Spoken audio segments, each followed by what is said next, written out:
Hey, y'all, come on in. My best friend growing up was my grandfather, Reuben Klinger, and pretty much my only inheritance from him was the old pipe that he used to smoke. So we are off to the pipe den today with the help of Subtle Art Soap Co. It's a beautiful morning with the Barbershop Duet. Hi, I'm Marcus Klinger with Klinger Vocal Studio. And I'm Sarah Vincent with Sarah Vincent Virtual Pilates. But on Wednesdays and Saturdays, we are the Barbershop Duet. Hey, y'all, come on in. Thank you for finding our little barbershop. If you happen to be here during one of the live premieres on YouTube, why, come on in the live chat. Meet the Whiff Pack, a cool group of friends hanging out from all over the world. Sin City Shaves is in there, Rem fan, and they'd love to meet you too. They would. And for our mention today, we wanted to talk about the splashes we got from Subtle Art. These are two soaps we covered early on in our journey, and when I went to get the splashes later, they were sold out, and I was so glad that they came back this year so we could complete our sets. This one is Autumn Woods, and from the sales page, your set notes are orange, blackberry, carnation, rose, pine, cedarwood, sandalwood, patchouli, and eucalyptus. And y'all, when this one wears down, now I don't mean after an hour or two, I mean after 3 or 4, it changes quite a bit, and you're left with this really cool 60s aftershave. But for the first 4 hours, you're standing in a beautiful autumn wood with pine. And then I think my favorite, witchcraft. And what are we looking at for this one? Cinnamon leaf, dark patchouli, cedarwood, and sandalwood. And y'all, I can pretty much guarantee there are some other tricks and treats going on in there besides just that. This is an absolutely beguiling scent. And I'm not saying I had anything to do with its re-release, but I did beg for it.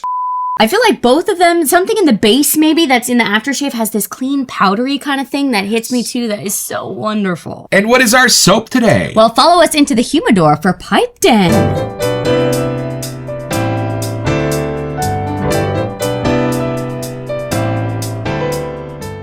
All right, y'all, from the sales page at subtleartsoap.com. Sitting comfortably in a worn leather armchair, a thin ribbon of smoke curls upward, swirling lazily in the still air. The warm wood paneling, picturesque window, and soft amber light casting gentle shadows across the room. The subtle scent of pipe tobacco curls through the air, mixing the faint scent of bourbon and aged books, resting undisturbed on the shelves. The steady rhythm of quiet breaths and the occasional glow of the pipe's ember create a moment of pure relaxation, where time slows and the world outside fades to a distant hum. In this moment of solitude, the simple act of smoking a pipe becomes a ritual of relaxation, grounding one in a peaceful pause amid the day's demands. Oh! Our triple butter shave soap is made with shea, kokum, and mango butters. It produces a luxurious lather that is super slick with an ultra creamy yogurt-like consistency. It's also formulated to be softer, more like a crope, so it's easier to scoop out and place in your favorite shave bowl or mug. Do y'all have a preference as to crope or soap? Oh. Like, to me, I don't think the consistency of my soap matters, but to some it really does. Put it in the comments, would you? All right, y'all, well, come along. We're going to take this one out of the box.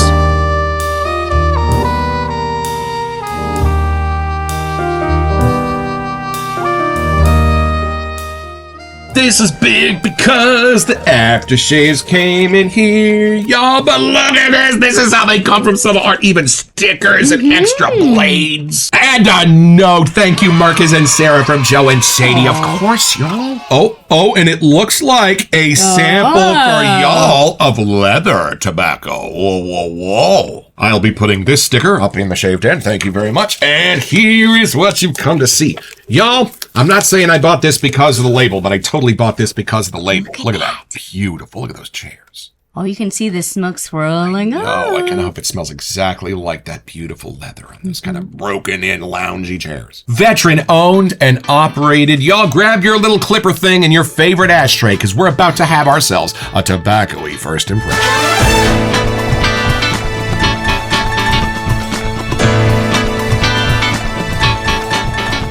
All right, since I am already the authority on pipe smoke, I think you should go first and take this in because you are an authority on shave soap tobacco scents. So let me know kind of what we're looking at here. If it's going to be more of that rich golden cured tobacco leaf spicy thing or more of the clean oody-ish tobacco that you sometimes find like the outskirts of it. I mean, who knows? All right, take it in, see what you get. Here's the pour who those like to see. There is room to lather in there, but even they suggest, because it's a crope, it's better to use both. Foxy. All right, take it in. See what you get.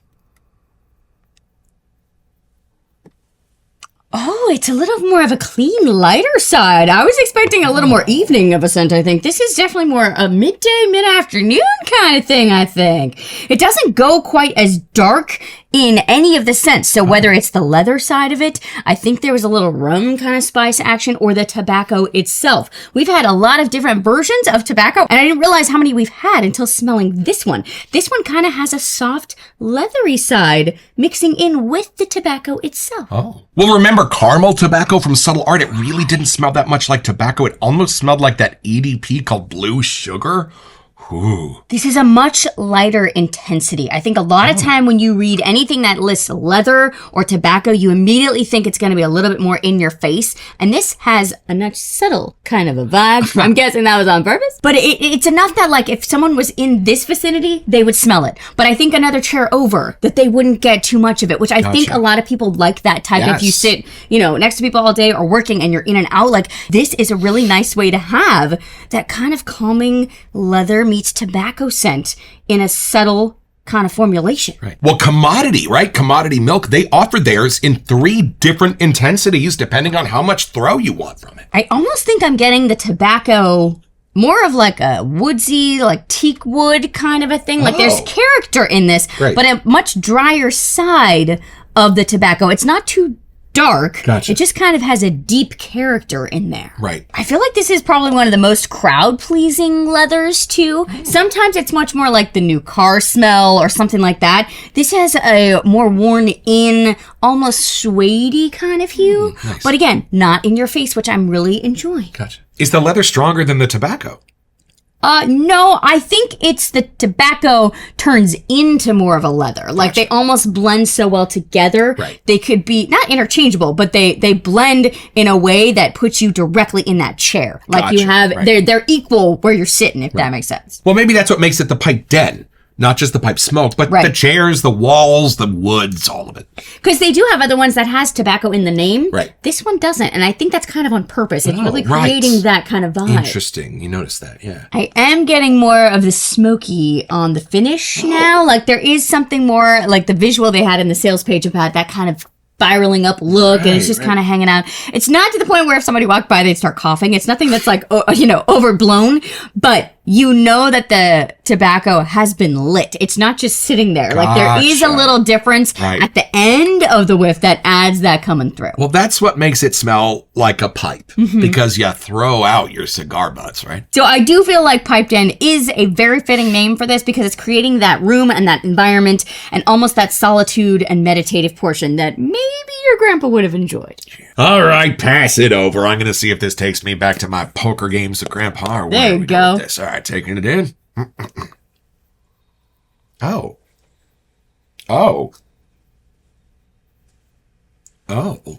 Interesting. I think if you asked me what this was, I don't think the first 5 things that I said would be tobacco or even leather. This is kind of presenting a masculine, clean, spicy, deserty kind of sense to my nose. Dryness, Okay, you know how you have like small town America, like Marceline, Missouri, that Main Street at Disneyland was modeled after? It's beautiful and it's nostalgic, but it's got age to it. This gives me the sense of a corner barbershop in like a Marceline, Missouri kind of way. Something beautifully creamy, just a hint at a shaving cream, but mostly beautiful antique-y woods and a breeze from outside that's bringing a rocky sense to let you know you're on the prairie or you're in the Southwest kind of a thing. Sorry, Lee, this is not Massachusetts. Yeah, I know I'm going in weird directions, but I do not get anything like the pipe den I was expecting. But this is a beautiful, clean, subtly spicy barbershop that I don't think goes crazy masculine. I think there are totally things in here that would be brought out beautifully on you. And then there is something beautifully, subtly sweet and creamy about their base that I do notice across their line. Their base adds beautiful senses to the soaps. It's funny that it can be so dry, but still like the daytime sunshine portion is out somehow. Yeah, I really don't get tobacco as much as I get a beautiful barbershop that's all painted in a tobacco-y color. In a beautiful, rich brown or deep orange kind of a thing. I get a tiny bit of smoke at the very end, but it's almost like if I put my nose up to this. Ah, okay. And I smell that ancient, long ago burnt tobacco. That's what's under the surface. But y'all, it's only 5%. It's almost like they've taken most of what's familiar about tobacco away from me, and they've dove into a golden, crisp spice in the very middle that kind of makes it honeyish. And that kind of naturally borders on leather anyway. But y'all, it's not a zoomed out tobacco. It's a super zoomed in one. I feel like there's like an amber hue to it somehow, but it doesn't get warm and gourmandy and spicy like I was thinking would keep going. And you're right. It's subtle. I put it about a 2 on a scale of 5. But again, we get requests for more mellow scents all the time. Yeah, especially if you live with other people that are super sensitive, but you still want to be able to shave and enjoy your moment just while you're building the lather. Great intensity for that. There's something almost gourmandy in here. That's why I keep it kind of whimsical, like a barbershop, something almost approaching like a bubble gum or something in how it's doing its sweetness, because I don't sense the sweet coming from a tobacco. I don't sense it coming from a wood. That may be part of their base, like you were saying earlier. Like there's something that does just have a little calmness to it. And if you would like to see what this base does when you add some water and mix it, come along with us and we'll look at the scent notes. Y'all, back to the sales page at subtleartsoap.com. We start with pipe tobacco. And why is it pipe tobacco? Why is it not cigar tobacco or cigarette tobacco? Call for Philip Morris. It's super dry to me. Like it hasn't been in the humidor that recently. Like there's a drier side to the leaves that are in this one. And I definitely get a new car leather out of this, warm and suede-y. It's not even a barber chair leather. It's certainly not a strop leather. It kind of smells like a hotel bar lounge, those leather chairs. And then tonka bean, a little vanilla, a little coumarin. I'm actually getting this rather prominently in the mix of this. I think you're right. My brain thought it was part of the base because I didn't assume that there'd be something a little warmer and sweeter in here. And then this might be where we're getting some of the creaminess, sandalwood and bourbon. I think those kind of go together. I'm kind of sensing those as a little bit of a gourmandy base on this, adding a little spice to the tobacco. You know, maybe I was getting more of the bourbon at the end, not as much of the smokiness. Yeah. Maybe it was more the spices that are in the bourbon. And I'm getting kind of that hot ethanol hit you get from some of the cocktail drinks is in there for me. Warms it up a little bit with the bourbon. I was just going straight to the tobacco side of it, but I get it. My dad was a bourbon and water man, so maybe we should add a little water to this. Yeah. I grabbed some hardware that I thought looked a lot like a humidor, or at least dapper and distinguished and masculine like a pipe den. This is my Hemingway brush from Moon Soaps, turned by Zachary Kent. This started out as a tree in his neighbor's yard that fell, and he looked at it and saw a brush inside, like Michelangelo did with the David statue. And this is my aquamarine copper bowl from Captain's Choice, and if y'all have seen what they're charging for this, it's criminal. They need to be charging at least twice for these. And Subtle Art has a little bit of a bite back to your stick to let you know it's been cured and some work might have been done on the soap there. Yeah, which is funny because when you compare this to Adopted Acres or even that Declaration Grooming Maggard's collaboration, this is definitely a harder soap. Yeah, because I think Vanilla lists hers as a crope also, but this one has a little more give back with the stick. PAA is looser than this. Yeah, but sometimes we think the soaps that are a little more dense have actually more lather to that scoop, just from our experience. And here's what it looks like. A thin layer of soap spread out on the bottom of the bowl so the brush can just pull it up. That's what it wants to do. So if you want to do our honors here today, even though this is my hardware, and just in case we have a few newbies among our audience today, why don't you show them how we build our lather? So we're taking a dry brush onto the soap. It has been sprayed with water, but that's about as much as we got on there. So we're going to start going one direction, and then you can start going the other direction, and just keep going until you feel like there's not as much soap getting onto those bristles. And at that point, you're going to turn your brush and go one direction and go to the other direction. Keep kind of circling in there so you don't get any chonks on your brush. No chonks. Finding a chonk in my lather is like finding a stray dog. I'm just like, oh God, what do I do with this? Now I have to take care of it. And then you can start, after it doesn't feel like it's getting onto the bristles anymore, you can start to add in just a little water at a time. So you just kind of take a little dive down and start waking it up. Not too big bubbles, as Marcus would say. Tiny.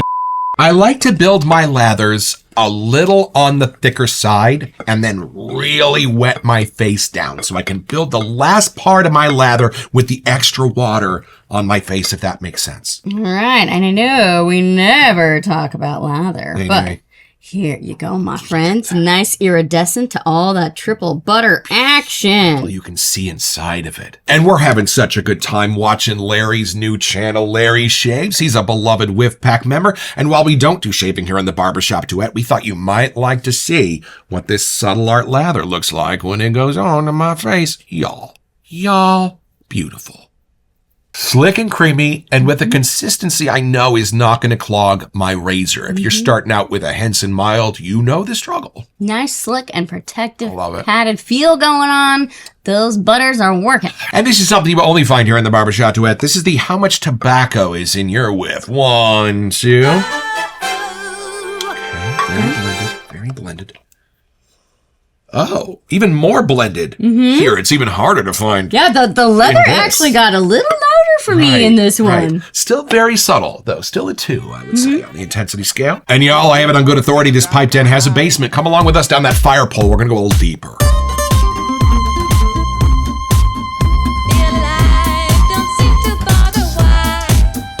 You know, I almost feel like if you had a younger guy maybe shaving and you wanted to add something a little bit more masculine but not over the top, this might be a nice way to mix it up to something that they may naturally reach for first. Right. Like, this is really crowd pleasing somehow to me still. I'm trying to figure out how to explain the filter that I'm smelling these through. It's almost like I've got candy lenses on. And it's a piped in for sure, but the tobacco has a candied sense. The leather has a candied sense.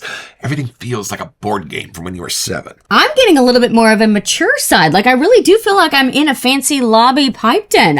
There's something turned up, like, on the mature side. It's very quiet and calming versus, like, the younger, more candied-ish vibe that I think you might be getting. Different noses. Did your grandpa or uncles or anybody smoke a pipe? Nope. Oh, interesting. At least not the years that I was old enough. Like, maybe they talked about doing it in the past, but it wasn't anything that I was around for. Right. My dad's boss, when he first started working at the funeral home, was named Walter Baxter, and he had a pipe in his mouth 24/7 and a big old Labrador retriever that was his hunting dog in a dog run out back, shotguns in his closet. Different times. It was the 80s. He was like a man's man. He was like from a Field and Stream calendar, like total stereotype. But it's interesting because then life dealt him a couple of really rough blows. And you could tell he almost didn't even know how to like reach out to us through that exterior. I wish he had more. His hunting dog was named Prince Charles, right? Because all that was going on in England. And so when my dad got his hunting dog for the funeral home, he named her Lady Di, spelled it D-I-E. This was my childhood. That's the humor. The other dog he named Chardonnay after that, because after that you just have to drink a lot. I did like that the sales page talked about how it almost becomes meditative, smoking the pipe. Like, there is something calm and tranquil still happening within this whiff that's different than other tobacco-y, leathery kind of ones. And y'all know what I'm gonna say. There's ritual to smoking a pipe the same way there is to our wet shaving hobby. There's procedure. So it's pretty simple, y'all. Just be Marcus at the reading of his grandfather's will. What are you gonna get, the MG? Maybe the house in Tahoe? Well, just about the time they get to the end of the list and they hand you this and pat you on the butt, you're going to get your own. So head over to subtleartsoap.com where you'll find this and a bunch of other really cool stuff.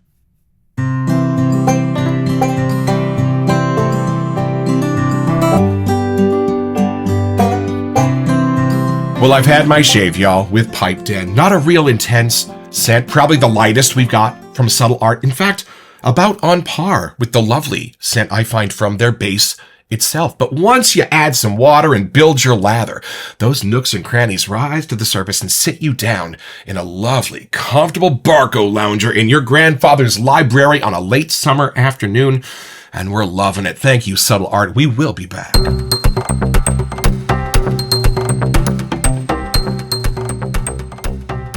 Hey, welcome to Messages. So for our November giveaway, we wanted to give you a chance to get $25 to Barrister and May. Yeah, y'all, and all you have to do to be eligible for this giveaway is send us an email here to WeSentYou at thebarbershopduet.com so we can get back to you. It's the only way we communicate about our giveaways, and then check back here on our first December episode to see if you are our lucky winner. Best of luck.